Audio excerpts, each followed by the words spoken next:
ನೀವು ಯಾವಾಗಲಾದರೂ ಗಮನಿಸಿದ್ದೀರಾ, ನಿಮ್ಮ ಹತ್ತಿರ ಅದ್ಭುತವಾದ ಐಡಿಯಾಗಳಿವೆ, ಆದರೆ ನೀವು ಅದನ್ನು ಶುರು ಮಾಡಲು ಸಾಧ್ಯವಾಗ್ತಿಲ್ಲ. ಇನ್ನೊಂದು ಕಡೆ ಕೆಲವರು ಅಷ್ಟೇನು ಬುದ್ಧಿವಂತರಲ್ಲದಿದ್ದರೂ ಜೀವನದಲ್ಲಿ ಬೇಗ ಯಶಸ್ವಿ ಆಗುತ್ತಿದ್ದಾರೆ. ಇದು ಹೇಗೆ ಸಾಧ್ಯ?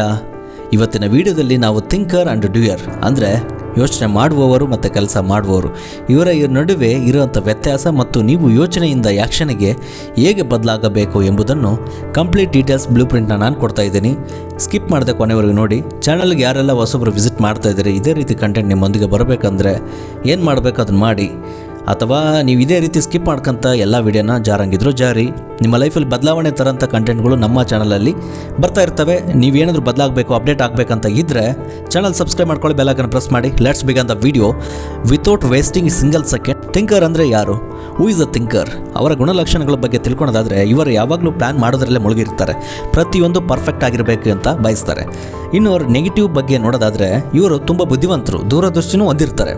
Next, overthinking. ಸರಿಯಾದ ಸಮಯ ಬರಲಿ ಅಂತ ಕಾಯ್ತಾನೇ ಕೂತ್ಕೊಂಡಿರ್ತಾರೆ. ಕೊನೆಗೂ ಯೋಚನೆ ಮಾಡಿ ಒಂದು ಹೊರೆಯಾಗಿ ಕೆಲಸ ಶುರು ಆಗೋದೇ ಇಲ್ಲ. ಇದನ್ನೇ ನಾವು ಅನಾಲಿಸಿಸ್ ಲೀಡ್ಸ್ ಟು ಪ್ಯಾರಾಲಿಸಿಸ್ ಅಂತ ಕರಿತೀವಿ. ಫಾರ್ ಅನ್ ಎಕ್ಸಾಂಪಲ್, ಒಬ್ಬ ವ್ಯಕ್ತಿ ಯೂಟ್ಯೂಬ್ ಚಾನಲ್ ಮಾಡಬೇಕೆಂದು 2 ವರ್ಷದಿಂದ ಕೇವಲ ಟಾಪಿಕ್ ಲಿಸ್ಟ್ ಮೇಲೆ ಮಾಡ್ತಾ ಇದ್ದರೆ ಅವನು ಥಿಂಕರ್ ಮಾತ್ರ. ಯಾಕಂದರೆ ಅವನು ಆ್ಯಕ್ಷನಿಗೆ ಬಂದೇ ಇಲ್ಲ. ಸೊ ಹಾಗಾಗಿ ಅವನ ಥಿಂಕರ್ ಅಂತ ಕರಿತೀವಿ. ನೆಕ್ಸ್ಟ್, ಡ್ಯೂಯರ್ ಬಗ್ಗೆ ನೋಡೋದಾದರೆ ಡ್ಯೂಯರ್ ಅಂದರೆ ಯಾರು? Who is a doer? ಅವರ ಗುಣಲಕ್ಷಣ ಬಗ್ಗೆ ನೋಡೋದಾದರೆ ಇವರಿಗೆ ಐಡಿಯಾ ಬಂದ ತಕ್ಷಣ ಕೆಲಸ ಶುರು ಮಾಡ್ತಾರೆ. ಇವರು ಫಲಿತಾಂಶದ ಬಗ್ಗೆ ಅತಿಯಾಗಿ ತಲೆ ಕೆಡಿಸ್ಕೊಳ್ಳೋದೇ ಇಲ್ಲ. ಮಾಡಬೇಕಷ್ಟೇ. ಇವಾಗ ಆಗಬೇಕಾ ಕೆಲಸ, ಇವಾಗ ಅವ್ರ ತಲೆಯಲ್ಲಿ ಇನ್ನೊಂದು ಐಡಿಯಾ ಬಂತು. ಫಾರ್ ಎಕ್ಸಾಂಪಲ್ ಕಂಟೆಂಟ್ ಕ್ರಿಯೇಟರ್ ಅಂತ ಅನ್ಕೊಳ್ಳೋಣ. ಅವ್ರ ತಲೆಯಲ್ಲಿ ಒಂದು ಐಡಿಯಾ ಬಂತು, ಸ್ಕ್ರಿಪ್ಟ್ ಬರೀತಾರೆ, ವೀಡಿಯೋ ರೆಕಾರ್ಡ್ ಮಾಡ್ತಾರೆ, ಶೂಟ್ ಮಾಡ್ತಾರೆ, ಎಡಿಟ್ ಮಾಡ್ತಾರೆ, ಬಿಟ್ಬಿಡ್ತಾರೆ. ಅದು ಬಿಟ್ಬಿಟ್ಟು ಇದನ್ನು ಹಂಗೆ ಮಾಡ್ಬೇಕು, ಹಿಂಗೆ ಮಾಡ್ಬೇಕಂತೇಳಿ ಟೂ ಮಚ್ ಯೋಚನೆ ಮಾಡ್ಕೋದು ಕೂತ್ಕೊಳ್ಳಲ್ಲ. ಫಾರ್ ಎಕ್ಸಾಂಪಲ್, ಸ್ಟೂಡೆಂಟಿಗೆ ಬಂದಂತ ಹೇಳಿದ್ರೆ ಇವತ್ತು ಓದಬೇಕು ಅಥವಾ ಬೆಳಗ್ಗೆ ಬೇಗ ಎದ್ದೇಳಬೇಕಂದ್ರೆ ಎದ್ದು ಆ ದಿನದ ಕೆಲಸ ಏನಿದೆ ಅದು ಆ್ಯಕ್ಷನ್ಗೆ ಬಂದುಬಿಡ್ತಾರೆ. ಅದೇ ರೀತಿ ಡ್ಯೂಟಿಲಿ ಹೋಗೋರು ಆದರೆ ಅವರು ಕೂಡ ಅಷ್ಟೇ, ಬೆಳಗ್ಗೆ ಮಾರ್ನಿಂಗ್ ಹೇಳ್ಬೇಕು ಅಥವಾ ಈ ಸ್ಕಿಲ್ ಕಲಿಬೇಕು ಅಥವಾ ನನ್ನ ಎಕ್ಸ್ಟ್ರಾ ಸೆಲ್ಫ್ ಡೆವಲಪ್ಮೆಂಟಿಗೆ ಏನಾದರೂ ಕಲಿಬೇಕು ಅಂದ್ಕೊಂಡ್ರೆ ಅವರು ಕೂಡ ಬೇಗನೆ ಕಲಿತಾರೆ. ಸೊ ಅವ್ರನ್ನ ಡೂಯರ್ ಅಂತ ಕರಿತೀವಿ. ಸಿಂಪಲಾಗಿ ಹೇಳ್ಬೇಕಂದ್ರೆ ಯಾರು ಟೈಮ್ ವೇಸ್ಟ್ ಮಾಡ್ದೇ ಇಮಿಡಿಯೇಟ್ ಆ್ಯಕ್ಷನಿಗೆ ಬರ್ತಾರೋ ಅವ್ರನ್ನೇ ನಾವು ಡೂಯರ್ ಅಂತ ಕರಿತೀವಿ. ಇವರಲ್ಲೂ ಕೂಡ ನೆಗೆಟಿವ್ ಅಂಶ ಇದೆ, ಇವರಲ್ಲೂ ನೆಗೆಟಿವ್ ಪಾಯಿಂಟ್ ಇದೆ. ಅದೇನೆಂದರೆ ಇವರು ತಪ್ಪು ಮಾಡಿದರೂ ಅದರಿಂದ ಕಲಿತಾರೆ. ಇವರ ಹತ್ತಿರ ಪುಸ್ತಕದ ಜ್ಞಾನಕ್ಕಿಂತ ಹೆಚ್ಚಾಗಿ ಅನುಭವ ಇರುತ್ತದೆ. ಇನ್ನು ಇವ್ರ ಬಗ್ಗೆ ಪಾಸಿಟಿವ್ ಬಗ್ಗೆ ನೋಡೋದಾದರೆ ಕೆಲವೊಮ್ಮೆ ಸರಿಯಾದ ಪ್ಲಾನ್ ಇಲ್ಲದೆ ತೊಂದರೆಗೂ ಸಿಲುಕೋಬಹುದು. ಉದಾಹರಣೆ, ಐಡಿಯಾ ಬಂದ 5 ನಿಮಿಷದಲ್ಲಿ ಫೋನ್ ಹಿಡಿದು ವಿಡಿಯೋ ರೆಕಾರ್ಡ್ ಮಾಡುವವನೇ ಡ್ಯೂಯರ್.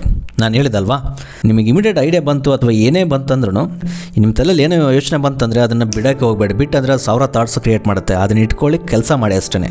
ನೆಕ್ಸ್ಟ್, ಯೋಚನೆಯಿಂದ ಕೆಲಸಕ್ಕೆ ಬದಲಾಗೋದು ಹೇಗೆ? ಎಲ್ಲರಿಗೂ ಬೇಕಾಗಿರೋದು ಇದನ್ನೇ ಅಲ್ವಾ?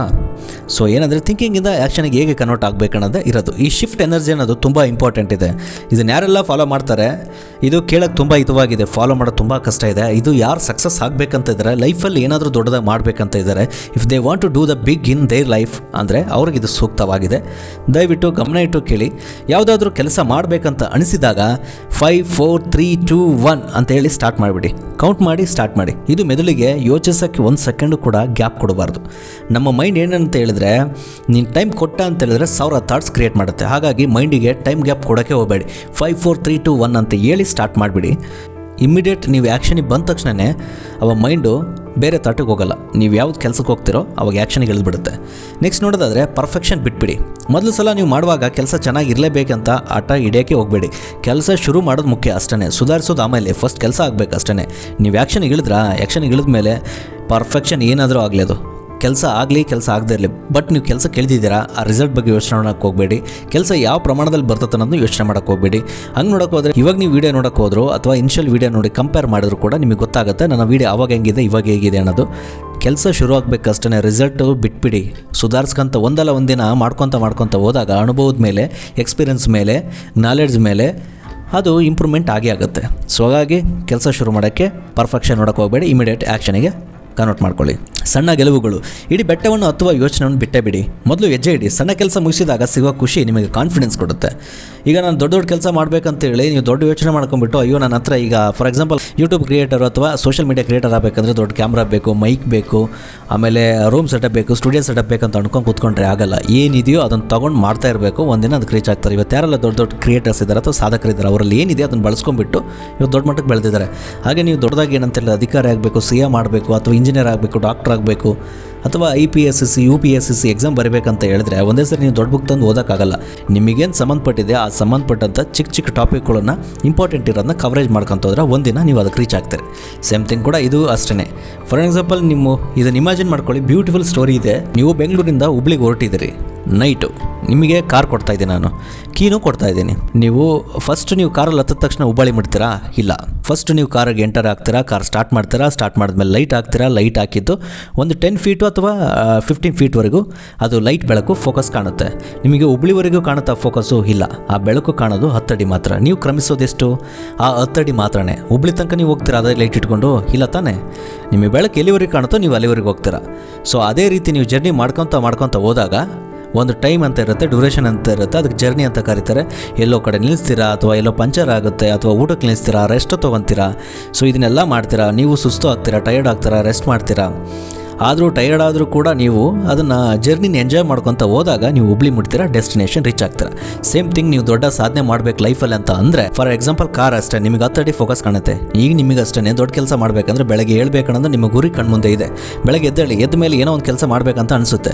ಆ ಕೆಲಸ ಶುರು ಮಾಡಿ, ಬೆಳಗ್ಗೆ ಎದ್ದೇಳಿ ಎಕ್ಸಸೈಸ್ ಮಾಡಿ, ಅದಾದಮೇಲೆ ಚಿಕ್ಕ ಚಿಕ್ಕ ಕೆಲಸನೇ ಮಾಡ್ಕೊತ ಹೋಗಿ ಒಂದಲ್ಲ ಒಂದು ದಿನ ನೀವು ದೊಡ್ಡ ಗುರಿನ, ದೊಡ್ಡ ಗೋಲ್ಸ್ನ ರೀಚ್ ಆಗ್ತೀರಾ. ಅರ್ಥ ಆಯ್ತಂತ ಅಂದ್ಕೊಂಡಿದ್ದೀನಿ. ಈ ಪಾಯಿಂಟ್ ಏನಾದರೂ ಇಷ್ಟ ಆದರೆ ಕಮೆಂಟಲ್ಲಿ ತಿಳಿಸಿ. ನೆಕ್ಸ್ಟ್ ನಾವೇನಂದರೆ ಸೇತುವೆ, ಸಮತೋಲನ, ದ ಬ್ಯಾಲೆನ್ಸ್ಡ್ ಅಪ್ರೋಚ್. ಬರೀ ಯೋಚನೆ ಮಾಡಿದರೆ ಫಲಿತಾಂಶ ಸಿಗಲ್ಲ, ಬರೀ ಕೆಲಸ ಮಾಡಿದ್ರೆ ಗುರಿ ಮುಟ್ಟಲ್ಲ. ಯಶಸ್ಸಿನ ಸೂತ್ರ ಬಂದು 20% ಯಾವಾಗಲೂ ಪ್ಲಾನಿಂಗ್ ಇರಬೇಕು, 80% ಎಕ್ಸಿಕ್ಯೂಷನ್ ಇರಬೇಕು. ಅಂದರೆ ಯೋಚನೆ ಅನ್ನೋದು 20% ಇದ್ದರೆ ಎಕ್ಸಿಕ್ಯೂಷನ್ ಅನ್ನೋದು 80% ಇರಬೇಕು. ಸೊ ಆಗಿದ್ದ ಮಾತ್ರ ಸಕ್ಸಸ್ ಆಗೋಕ್ಕೆ ಸಾಧ್ಯ ಆಗುತ್ತೆ. ನೆನಪಿಡಿ, ಥಿಂಕರ್ನಂತೆ ಪ್ಲ್ಯಾನ್ ಮಾಡಿ, ಡೂಯರ್ನಂತ ಕೆಲಸ ಮಾಡಿ, ಆವಾಗ ಸಕ್ಸಸ್ ಸಿಗುತ್ತೆ, ಗುರಿ ರೀಚ್ ಆಗೇ ಆಗ್ತೀರಾ. ನಿಮ್ಮೆದುರಿಗೆ ಸವಾಲಿರೋದು, ಇವತ್ತಿನಿಂದ ಒಂದು ಚಾಲೆಂಜ್ ತೊಗೊಳ್ಳಿ. ನಿಮ್ಮ ಮನಸ್ಸಿನಲ್ಲಿ ಇರುವ ಯಾವುದಾದ್ರೂ ಒಂದು ಕೆಲಸವನ್ನು ಇವತ್ತೇ ಶುರು ಮಾಡಿ, ಡೈರಿಯಲ್ಲಿ ಬರೆಯಿರಿ. ಪ್ರತಿದಿನ ರಾತ್ರಿ ನೀವು ಎಷ್ಟು ಯೋಚನೆ ಮಾಡ್ತೀರೋ ಎಂಬುದಕ್ಕಿಂತ ಎಷ್ಟು ಕೆಲಸ ಮಾಡ್ತೀರೋ ಅನ್ನೋದನ್ನ ಬರೀರಿ. ಕೊನೆಯದಾಗಿ ಐಡಿಯಾಗಳು ಎಲ್ಲರ ಹತ್ರನೂ ಇರ್ತವೆ, ಆದರೆ ಯಾರು ಕೆಲಸ ಮಾಡುತ್ತಾರೋ ಅವರೇ ಗೆಲ್ಲುತ್ತಾರೆ.